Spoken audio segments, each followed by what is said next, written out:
سورۃ الکہف کی آیت نمبر 9 سے لے کر 25 تک یہ کرامت کی پہلی مثال ہے قرآن حکیم کے اندر.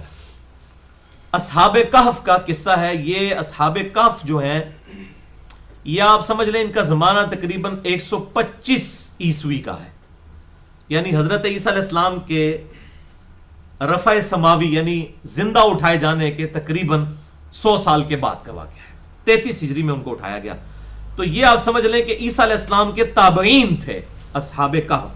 کہف کہتے ہیں عربی میں غار کو, غار والے لوگ. تو ان کی کرامت کا ذکر بھی اللہ تعالیٰ نے قرآن حکیم میں کیا ہے. لیکن ان کی کرامت یہ نہیں کہ انہوں نے کچھ کر کے دکھا دیا ہے. ان کی کرامت سے مراد ہے ان پر اللہ کا کرم. اور وہ سورۃ الکہف کی آیت نمبر 9 سے 25 تک, اور انہی کے نام پر سورت کا نام بھی ہے الکہف. اعوذ باللہ من الشیطان الرجیم بسم اللہ الرحمن الرحیم. اور یہ اصحاب کہف جو ہیں یہ کرسچن مائتھالوجی میں بھی ان کا ذکر ملتا ہے 7 سلیپرز کے نام سے, 7 سونے والے. ام حسبت ان اصحاب الکہف والرقیم, کیا تم نے یہ گمان کیا کہ غار والے اور تختیوں والے, یعنی غار پر ان کے نام کی تختیاں لکھ کر ان کو اس میں قید کر دیا گیا تھا اس وقت کے بادشاہ دقیانوس کی طرف سے, یہ لوگ جو تھے ان کے ساتھ جو معاملات ہوئے, کانوا من آیاتنا عجبا, کہ یہ ہماری قدرت کی عجیب نشانیوں میں سے تھا. یعنی اللہ تعالیٰ ہمارے, تم سمجھ رہے ہو یہ کوئی عجیب نشانی ہے, اللہ کے ہاں تو یہ کوئی عجیب نہیں. واللہ اس سے بڑا معجزہ ایک انڈے میں سے چوزا نکلنا ہے. کائنات میں جو کچھ ہو رہا ہے یہ سب کا سب معجزہ ہی ہے. کچھ معجزوں, معجزہ کہتے ہیں عقل کو عاجز کر دینے والی چیز. یہ علم الکلام کی ٹرم ہے. احادیث میں اور قرآن میں آیتن آیا ہے, سائن, نشانی.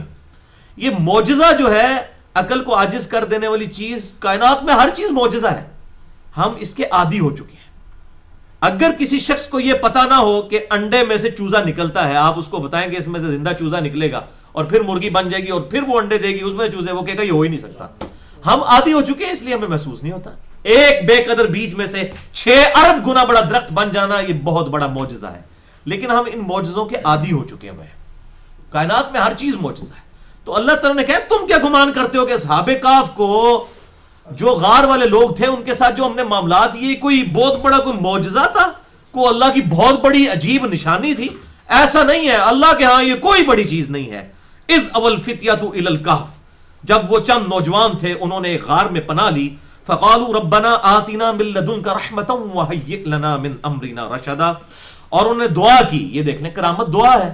دعا کی اے رب ہمارے, ربنا آتنا من لدنک رحمہ, ہمیں اپنے پاس سے خاص رحمت عطا فرما. وہیئ لنا من امرنا رشدا, اور ہمارے کاموں میں رشد و ہدایت اور کامیابی کی کوئی راہ نکال دے. یہ اصحاب کہف کی دعا تھی. بس یہ دعا کی, اللہ تعالیٰ نے ان کی دعا قبول کر لی اور اس کا ذکر آ گیا.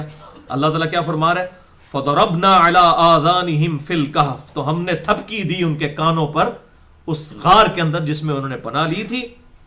سنین عددا, وہ کتنے گنتی کے سال وہاں پر رہے. اور یہ پھر آگے آیات پوری چلتی ہیں, میں نے ان کو سکپ کیا ہے. ان کی کنکلوژن اس پر ہوتی ہے, وَلَبِثُوا فِي كَهْفِهِمْ 300 سنین وَازْدَادُوا 9, اور وہ اس غار میں 309 سال تک رہے. 309 سال تک کے لیے اللہ تعالیٰ نے ان کو سلا دیا. یہ لیونر ایئرز کے اعتبار سے, قمری اعتبار سے, شمسی اعتبار سے یہ 300 سال بنتے ہیں. جو ہمارے یہ شمسی اعتبار چل رہا ہے, سولر سسٹم کے اعتبار سے 300 سال, اور چاند کے اعتبار سے 309 سال تک اللہ تعالیٰ نے ان کو اس غار میں سلائے رکھا. یہ بہت بڑی کرامت تھی کہ ان پر موت طاری نہیں ہوئی, سوتے رہے. اور پھر اس میں آتا ہے ہم ان کی کروٹیں بھی بدلا دیتے تھے, اور ان کا کتا جو ہے اس غار کے منہ پر وہ بھی بیٹھا ہوا اسی نیند کی حالت میں, اور جب کوئی ادھر آتا اس پر روب طاری ہو جاتا. اللہ تعالیٰ کی طرف سے یہ بہت بڑا معجزہ, اللہ تعالیٰ کی طرف سے بہت بڑی کرامت ان پر ہوئی.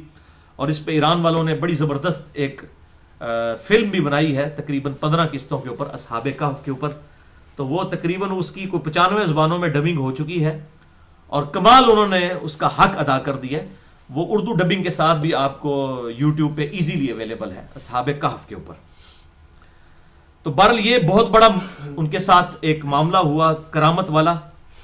اور دعا دیکھیں انہوں نے کیا مانگی تھی, ربنا آتینا من لدنک رحمہ, اے اللہ ہمیں اپنے پاس سے رحمت عطا فرما، وَحَيِّئْ لَنَا مِنْ أَمْرِنَا رَشَدًا، اور مہیا کر دے ہمارے کاموں میں کامیابی کی کوئی راہ۔ اور یہ میں آپ کو آج ٹروتھ ریویل کر لوں کہ یہ اتنی زیادہ دشمنی ہے جو میں نے پال رکھی ہیں ہر مکتب فکر کے مولویوں سے لے کے نیچے تک، اور اس کے باوجود الحمدللہ ایک ایکسپلوژن ہے ہماری دعوت کا جو پوری دنیا میں پھیل رہا ہے، اس کے پیچھے راز یہ دعا ہے۔ میں پہلے دن سے یہ دعا مانگتا ہوں، ربنا آتینا من لدنک رحمہ وہیئ لنا من امرنا رشدا۔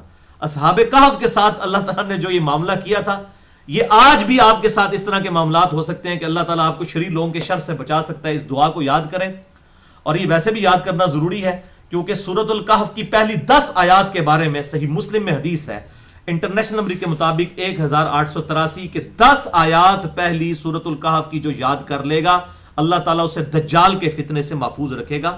اور آگے چل کر دجال والے چیپٹر میں آگے میں حدیث بھی بتا دوں گا صحیح مسلم کی، کہ آپ صلی اللہ علیہ وسلم نے فرمایا اگر تمہارے سامنے دجال آ جائے تو تم اس کے سامنے سورۃ الکہف کی پہلی 10 آیات پڑھنا، اللہ تعالیٰ تمہیں محفوظ کر لے گا۔ تو پڑھے گا تو وہی جسے یاد بھی ہوگی، اسی لیے کہا گیا کہ جو یاد کر لے گا وہ فتنے سے بچ جائے گا۔ تو اس میں 10ویں آیت یہی ہے، ربنا آتنا من لدنک رحمہ وہیئ لنا من امرنا رشدا، اے رب ہمیں اپنے پاس سے رحمت عطا فرما اور ہمارے لیے ہمارے کاموں میں کامیابی کی کوئی راہ نکال دے۔ تو پھر اللہ تعالیٰ نے ایسی راہ نکالی کہ لوگ انہیں ڈھونڈ بھی نہیں سکے، اور آپ دیکھیں 300 سال تک اللہ نے انہیں سلا دیا۔ یہ بہت بڑی کرامت کی مثال ہے۔